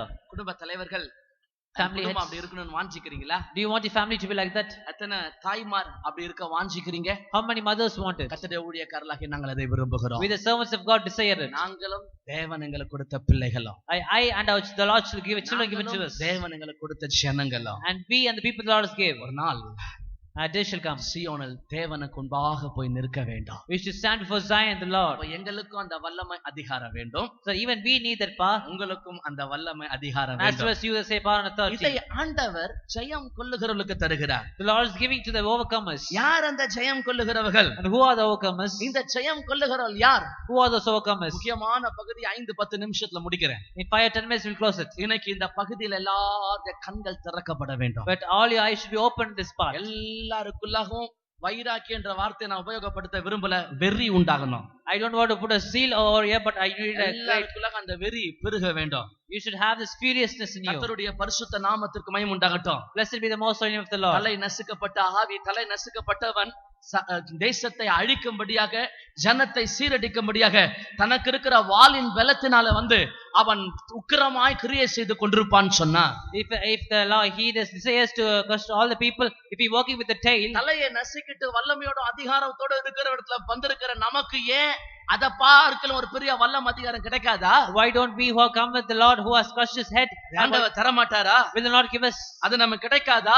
Will we not receive it? கிடைக்கும் அந்த ஜெயம். So how can we have it? எப்படி அந்த ஜெய ஜீவியத்தை செய்ய முடியும்? How can we do an overcoming life? அந்த தயத்திதா அந்த சபைக்கு ஆண்டவர் சொல்லும் பொழுது, Church of Thyatira, the Lord says, ஆண்டவர் சொல்லுகிறார், the Lord is saying, ஊழியர்களை வேசித்தனம் பண்ண வைக்கிற யேசபேலின் ஆவி உங்ககிட்ட இருக்கு. you have the spirit of Jezebel who commits their servants to have fornication. ஒரு விதத்துல நம்ம எல்லாம் ஊழியர்கள் தான். All of us are servants of God. கர்த்தருக்கு ஸ்தோத்திரம். Praise the Lord. இன்றைக்கு பாதாளத்தின் வல்லமை, The powers of hell, பல விதங்களில் அநேகரை கண்களிலும் மனதிலும் சிலரை சாத்தான் தன் வாயினால் கவி கொண்டு போனதனால் சரீரத்திலும் தீட்டுப்பட முடியாய் அவன் நியமித்திருக்கிறான். and today many of us are eyes because of all our feelings, and even the body because of Satan's defilement are defiled. இச்சையின் ஆவிகள், பல விதத்தில் வேசித்தனத்தின் ஆவிகள் இன்னைக்கு கரை புரண்டு ஓடி அநேகரை தீட்டுப்படுத்திக் கொண்டே இருக்கிறது. The spirits of lust, the spirit of fornication defiling many. திரும்பி பார்த்தால், if you turn back, ஒரு பெரிய நதியை போல் அது பாய்ந்து வருகிறது. it's coming as a flowing river. நம்ம சின்ன டேப்ல தண்ணி இல்லாவிட்ட லைட்டா ஒழுகுமே, அப்படி இருக்கிறோம் நம்ம. And we are like at a leaking tap. நம்ம போய் அதை எப்படி எதிர்க்க முடியும்? How can we overcome it then? ஆனால் But மோசேயின் காலத்தில் ஒரு கூடாரம் இருந்தது.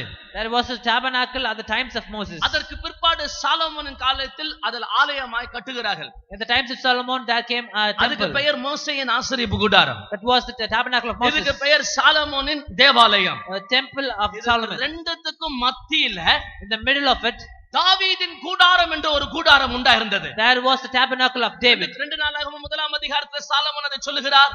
In 2 Chronicles chapter 1 he says, பல பகுதியில பார்க்கிறோம். we see it many different places. Solomon தாவீதின் கூடாரம் என்று ஒரு கூடாரம் இருந்தது. The tent, a tabernacle of David. இந்த கூடாரம் மற்றெல்லா கூடாரத்தை பார்க்கலாம் விசேஷமானது. But this is very special above all tabernacles. என்ன விசேஷம்? You know why? மற்ற கூடாரத்துக்குள்ள பிரகாரத்துக்குள்ள தான் போகலாம்.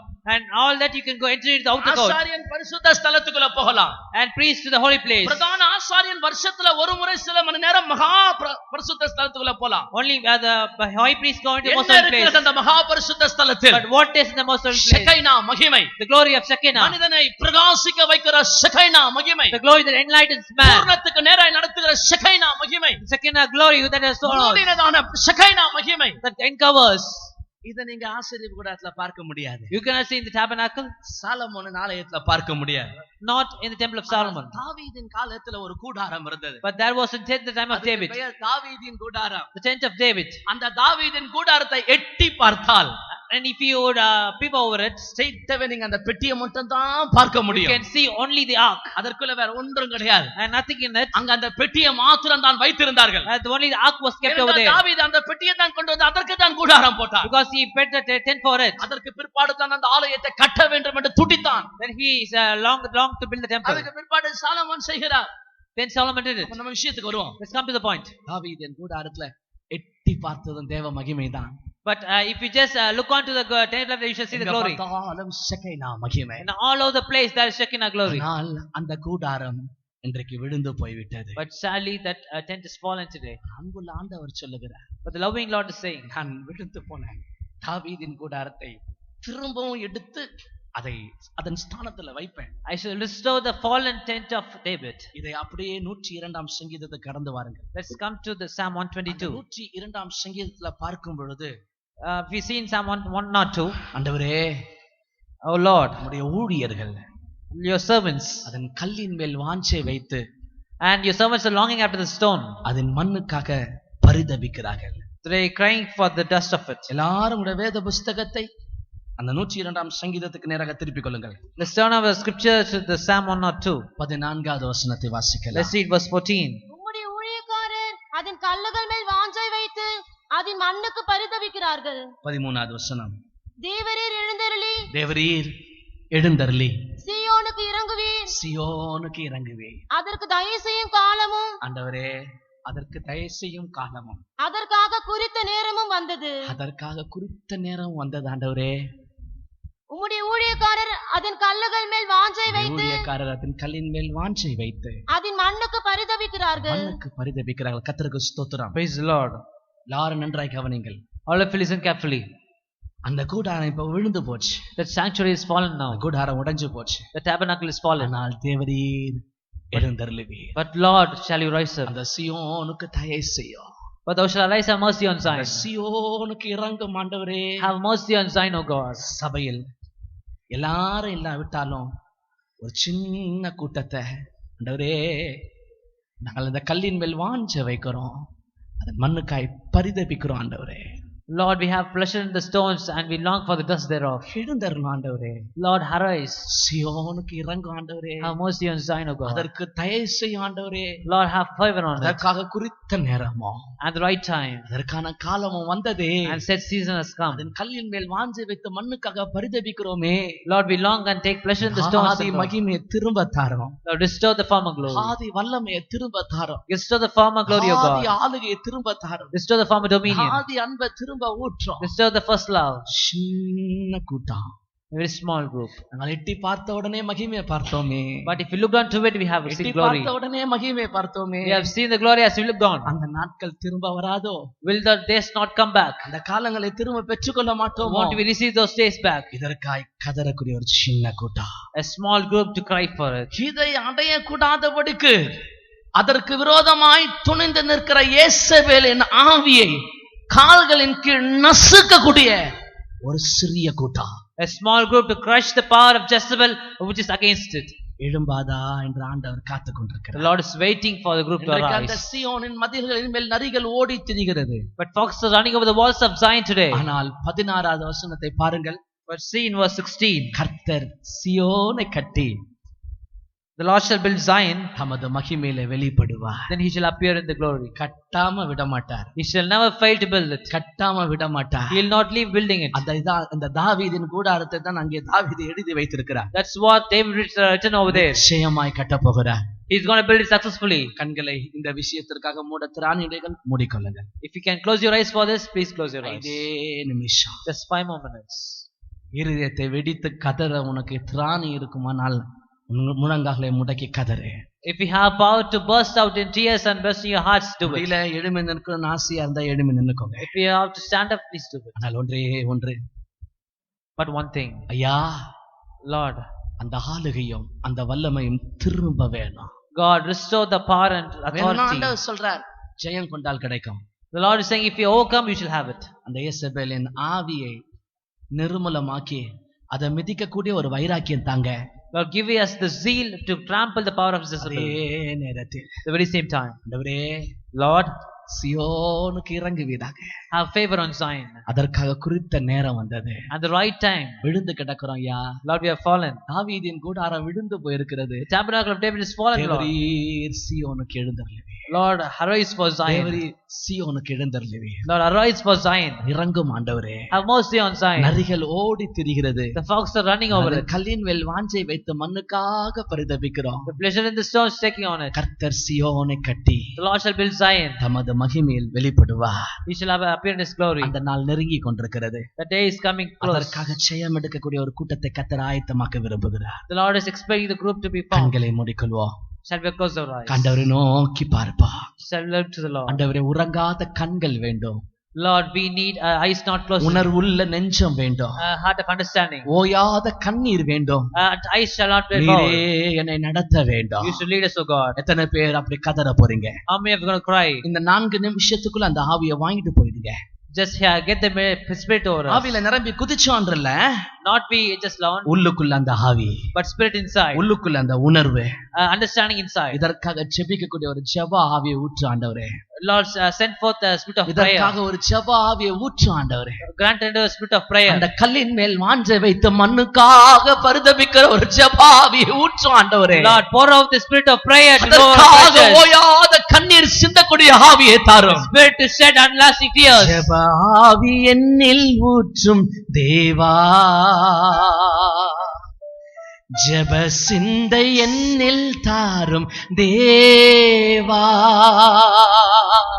ஜெப ஆவி என்னில் ஊற்றும் தேவா, ஜெப சிந்தை என்னில் தாரும் தேவா. உறங்காத கண்கள் வேண்டும், உணர்வுள்ள நெஞ்சம் வேண்டும், ஓயாத கண்ணீர் வேண்டும், நீரே என்னை நடத்த வேண்டும். உறங்காத கண்கள் வேண்டும், உணர்வுள்ள நெஞ்சம் வேண்டும், ஓயாத கண்ணீர் வேண்டும், நீரே என்னை நடத்த வேண்டும்.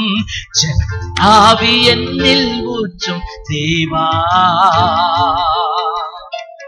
ஜெப சிந்தை என்னில் தாரும் தேவா,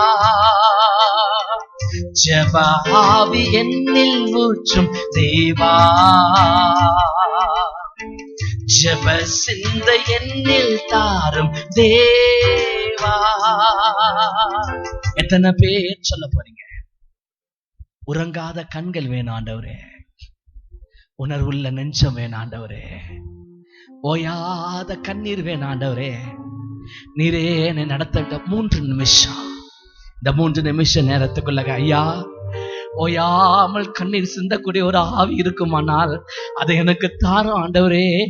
சியோனை கட்டும், சியோனை கட்டும், சியோனை கட்டும் ஆண்டவரே, சியோனை கட்டும் ஆண்டவரே என்று கதறக்கூடிய ஒரு ஆவி இருக்குமானா அதை எனக்கு தாரும் ஆண்டவரே.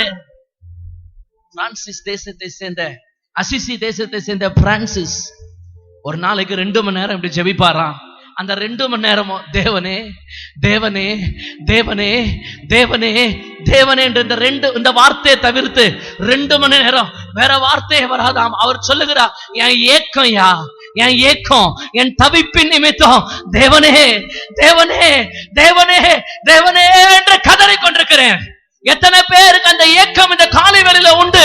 தேவனே தேவனே சியோனுக்கு எழுப்போம், அதற்கு தயை செய்யும், தேவனே சியோனை கட்டும், சியோனை கட்டும் என்று கதறக்கூடிய ஆவி. அப்படி ஒரு ஆவி இருக்குமானால் எனக்கு அதை தாரையா, அப்படி ஒரு ஆவி இருக்குமானால் எனக்கு தாரையா. அதற்காக சுவரில் முட்டி முட்டி அழ வேண்டுமானாலும் அழுகிறேன். இருதயத்தை உடைத்து, இருதயத்தில் அடித்து பாரமாய் கதறக்கூடிய ஆவி வேண்டுமானாலும் தாரும். எத்தனை பேர் அப்படி செவிக்க போறீங்க? 2-3 பேரை சபையில் அப்படி பார்க்கிறோம். எனக்கு உண்மையான சீயோனை அழைக்கப்பட்ட ஊழியக்காரர்களுக்குள்ள அந்த ஆவி இல்லை. ஆனாலும் சபையை பார்க்கிற ஆண்டவர் அதற்காக கதறுகுரியதான இருதயம் உண்டாகி வத்தத்தை உயர்த்தி தேவனே என்று கூக்குரலிட்டால் அப்படிப்பட்ட நெற்றியில தன்னுடைய முத்திரையை போட்டு அவர்களை ஆளுகை செய்ய முடியாய், அவர்களை ஆளுகை செய்ய முடியாய், அவர்கள் மேல் ஊற்ற முடியாய். குப்பி தைலத்தோடு, கொம்பு தைலத்தோடு கூட உலாவுகிறார். எத்தனை பேர் அப்படி கதற போறீங்க? அதற்காக ஒரு ஜெப ஆவியை ஊற்றோம், ஜெப ஆவியை ஊற்றோம். உருண்டு புரண்டு அழக்கூடிய ஒரு ஆவியை ஊற்றோம், உள்ளத்தை உடைத்து கதறக்கூடிய ஒரு ஆவியை ஊற்றோம்.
சிலர் மேல் கர்த்தர் அந்த ஆவியை போட்டுக்கொண்டே இருக்க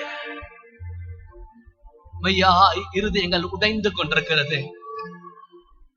அந்த ஆதி மகிமை திரும்ப தாங்கய்யா, ஆதி வல்லமைய திரும்ப தாங்கய்யா.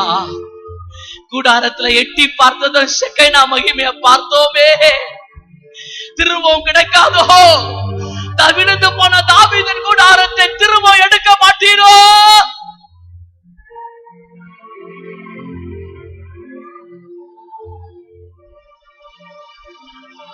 தலையெல்லாம் தண்ணீராய் கண்கள் கண்ணீராய் மாறனுமே என் தேவனே.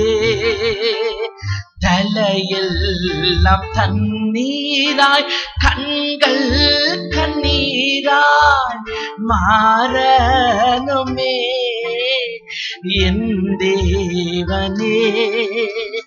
விழுந்து கிடக்கும் தாவீதின் கூடாரம் எழுந்து நிற்க நான் திறப்பில் நிற்க, எழுந்து நிற்க நான் திறப்பில் நிற்க. என் தேவனே என் தேவனே நான் ஓடி வந்தேன் உம் பாதம் சேர. என் தேவனே என் தேவனே நான் ஓடி வந்தேன் உம் பாதம் சே. எத்தனை பேர் சொல்ல போறீங்க? கடைசி ஒரு முறை, என் தலையெல்லாம் தண்ணீரா மாறணும், என் கண்கள் எல்லாம் கண்ணீராய் மாறணும். விழுந்து கிடக்கிற தாவீதின் கூடாரம் எழுந்து நிற்க நான் திறப்பில் நிற்க. தலையெல்லாம் தண்ணீராய் கண்கள் கண்ணீராய் மாறனுமே என் தேவனே. தலையெல்லாம் தண்ணீராய் கண்கள் கண்ணீராய் மாறனுமே என் தேவனே. விழுந்து கிடக்கும் தாவீதின் கூடாரம் எழுந்து நிற்க நாம் திறப்பில் நிற்க, எழுந்து நிற்க நான் திறப்பில் நிற்க. தேவச்சனமே, இந்த பாரத்தோடு உங்களை அனுப்பி வைக்கிறோம். இந்த 4 ஜெயத்தின் பகுதியில தியானித்துக் கொண்டே இருங்கள். கர்த்தருக்கு சித்தமானால் மீதி 3 பகுதியில தேவன் அனுமதிக்கிற நேரத்தில் பார்க்கலாம். ஆனால் இந்த வாஞ்சையோடு போங்க. என் தலையெல்லாம் தண்ணீராய் மாறட்டும், என் கண்கள் எல்லாம் கண்ணீராய் மாறட்டும். விழுந்து கிடக்கிற தாவீதின் கூடாரம் திரும்ப எடுமன்னா, அந்த ஆளுகை அந்த அதிகாரம் திரும்பவும் எனக்கு கிடைக்கும் ஆண்டவரே. சபைக்கு உண்டாகும் ஆண்டவரே, எங்களுக்கு உண்டாகும் ஆண்டவரே. அதை பெறுகிற வரைக்கும் கதறக்கூடிய ஆவி. தனியே கதறு, குடும்பமாய் கதர், ஏரியாவாய் கதருங்க, சபையாய் கதருங்கள். சீக்கிரத்தில் கர்த்தர் வரப்போகிறார். அப்படிப்பட்டவர்களை ஒரு நித்திய ஆளுகைக்காக சேர்த்துக் கொள்ள போகிறார். அந்த ஜெயத்திற்காக உடைய ஆவி ஆத்மா சரீரங்களை தாழ்த்தி உடைய கரங்களில் ஒப்பு கொடுத்து ஸ்தோத்திரம் பண்ணுவோம். ஸ்தோத்திரம் ஸ்தோத்திரம் ஸ்தோத்திரம் ஸ்தோத்திரம் ஸ்தோத்திரம் ஸ்தோத்திரம் ஸ்தோத்திரம் ஸ்தோத்திரம் ஸ்தோத்திரம்.